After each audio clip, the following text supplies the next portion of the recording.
Assalamualaikum warahmatullahi wabarakatuh. Selamat pagi, selamat siang, selamat sore, dan selamat malam.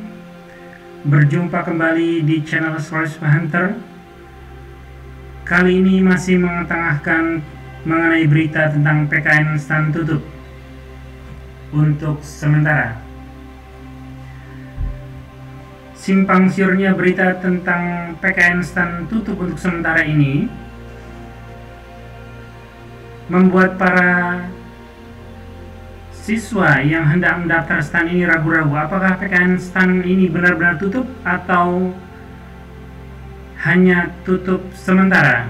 Jika video sebelumnya kami mengetengahkan mengenai siaran pers dari PKN STAN, kami coba menelaah lebih dalam dari sudut pandang Peraturan Menteri Keuangan yang merupakan tanggung jawab penuh dari PKN STAN.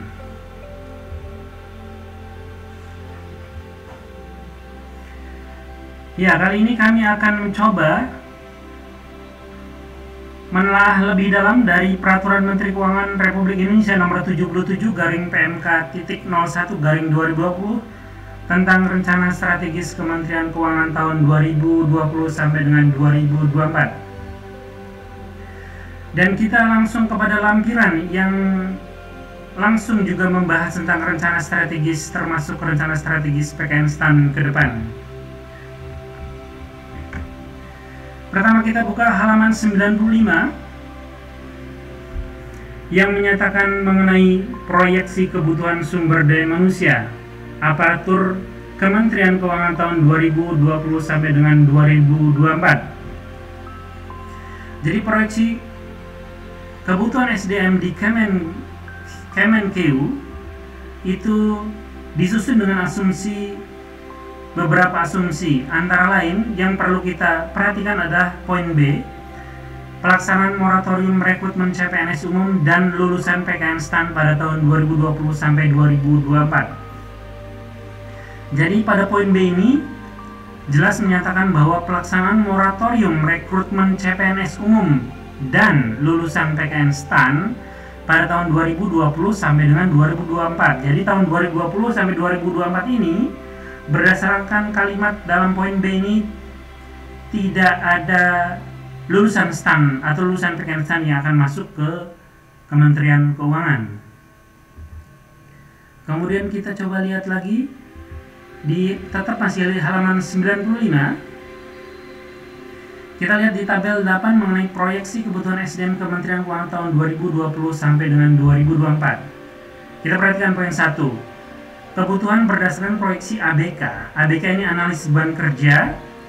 Artinya bahwa Kementerian Keuangan melakukan analisis beban kerja kebutuhan pegawai per tahunnya sesuai dengan kebutuhan ini tiap tahun akan meningkat. Kita lihat tahun 2020 adalah 83.259 sampai terus naik 2021, 2022, 2023, 2024. Kebutuhan tahun 2024 adalah 87.000. Jadi artinya ada 4.000, sekitar kenaikan 4.000 kebutuhan SDM Kementerian Keuangan.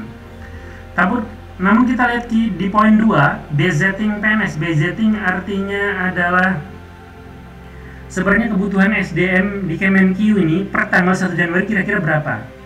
Ini poin 1 tahun 2020 adalah 82.451 dengan ada asterik 1. Kita lihat asterik 1.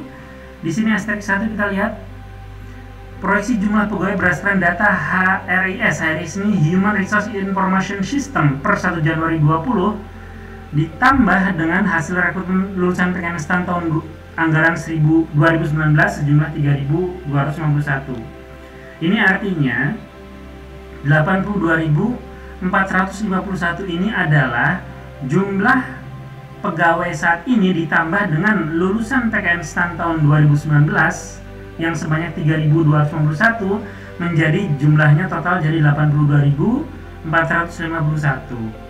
Kemudian kita lihat sampai ke 2021, 2022, 2023, 2024, kita lihat jumlahnya itu akan semakin turun ya, berbeda dengan hasil ABK yang tadi semakin naik.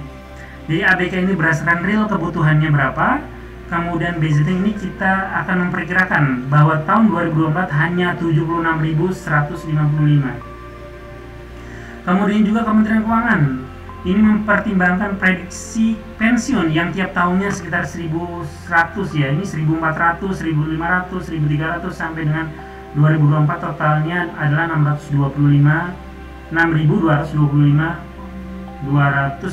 orang. Kemudian juga mempertimbangkan poin 4 yaitu prediksi keluar selain pensiun. Jadi di Kementerian Keuangan ini ada yang namanya resign ya. Tiap tahun itu keluar rata-rata 221, 217. Ini proyeksi saja. Sampai dengan 2024, 217 ini totalnya adalah 1.099 orang. Kemudian yang perlu kita perhatikan ini adalah di poin 5 adalah rekrutmen ASN yang berkaitan langsung dengan rekrutmen dari lulusan PKN STAN, di mana hanya tahun 2020 yang menyatakan angkanya 166, sedangkan 2021 sampai 2024 itu 0 ya. Apakah artinya bahwa berdasarkan tabel ini Kementerian Keuangan tidak menerima pegawai baru sampai tahun 2024 kecuali tahun 2020 yang lihat asterik 2 moratorium CPNS 2020 sampai 2024. Angka rekrutmen tahun 2020 166 merupakan proyeksi jumlah maksimal CPNS hasil rekrutmen 2019 yang tahapannya masih berjalan sampai dengan tahun 2020. Maksudnya adalah anak-anak PKN STAN hanya sebanyak 166 yang lulus tahun 2019 yang akan masuk di kebutuhan pegawai Kementerian Keuangan tahun 2020. Jadi kenyataannya sebenarnya lulusan PKN tahun 2019 ini lebih dari 166. Tetapi yang masuk di tahun 2020 hanya 166. Nah, kemudian sisanya kemana? Kemungkinan akan disalurkan kepada kementerian lain atau pemerintah daerah. Nah, jadi total di akhir jumlah ASN Kementerian Keuangan per 30 Desember tiap tahunnya adalah, lihat angkanya semakin menurun ya. Karena ini akibat dari rekrutmen ASN yang 0 dikurangi dengan prediksi pensiun, kemudian juga prediksi keluar selain pensiun. Nah, ini jumlahnya akan semakin turun karena tadi bahwa jumlah rekrutmen ASN-nya 0. Kemudian kita lihat di halaman 97 masih di PMK yang sama. Kita perhatikan di yang bertanda merah ini bahwa moratorium rekrutmen CPNS dilaksanakan tahun 2020 sampai 2024. Sementara moratorium mahasiswa PKN STAN dilakukan pada tahun 2020. Nah, ini kita garis bawahi ya. Sementara moratorium PKN STAN dilakukan pada tahun 2020 yang dapat diberlakukan pula pada tahun-tahun berikutnya. Jadi tidak ada kepastian nih tahun 2021 ini masih buka atau tidak, tetapi ini membuka kemungkinan bahwa bisa diperlakukan atau diperpanjang pada tahun-tahun berikutnya. Tapi kalau melihat tabel tadi, maka diperpanjang sampai tahun 2024. Kita juga lihat di kalimat akhir lah ya di sini. Di sisi lain, kebijakan dengan sejalan dengan kebijakan minus growth, secara paralel dilaksanakan pula upaya optimalisasi kontribusi Kementerian Keuangan dalam peningkatan kualitas pengelolaan dan pengawasan keuangan negara di lingkup nasional melalui perluasan alokasi lulusan PKN STAN ke kementerian, lembaga, pemerintah daerah, atau instansi. Ini bisa dua, artinya bahwa lulusan tahun 2019 dan 2020 atau lulusan tahun-tahun berikutnya yang mahasiswanya sekarang masih kuliah, maka tidak masuk ke Kementerian Keuangan tetapi akan dialokasikan ke kementerian atau lembaga atau pemerintah daerah instansi lain selain Kementerian Keuangan. Bisa juga berarti bahwa tahun 2021 sampai dengan tahun 2024 ini PKN STAN tetap buka, tetapi tidak disalurkan kepada Kementerian Keuangan, tetapi disalurkan kepada kementerian, lembaga, pemerintah daerah, dan instansi.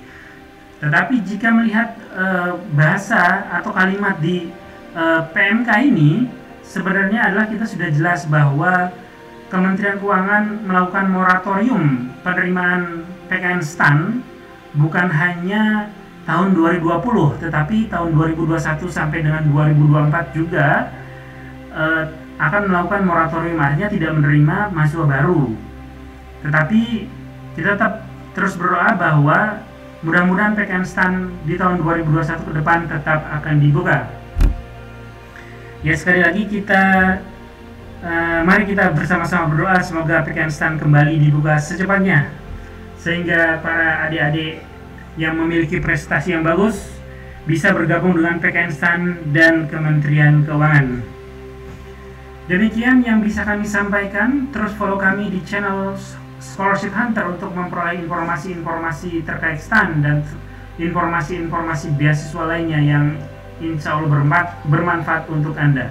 Terima kasih atas perhatiannya. Wassalamualaikum warahmatullahi wabarakatuh.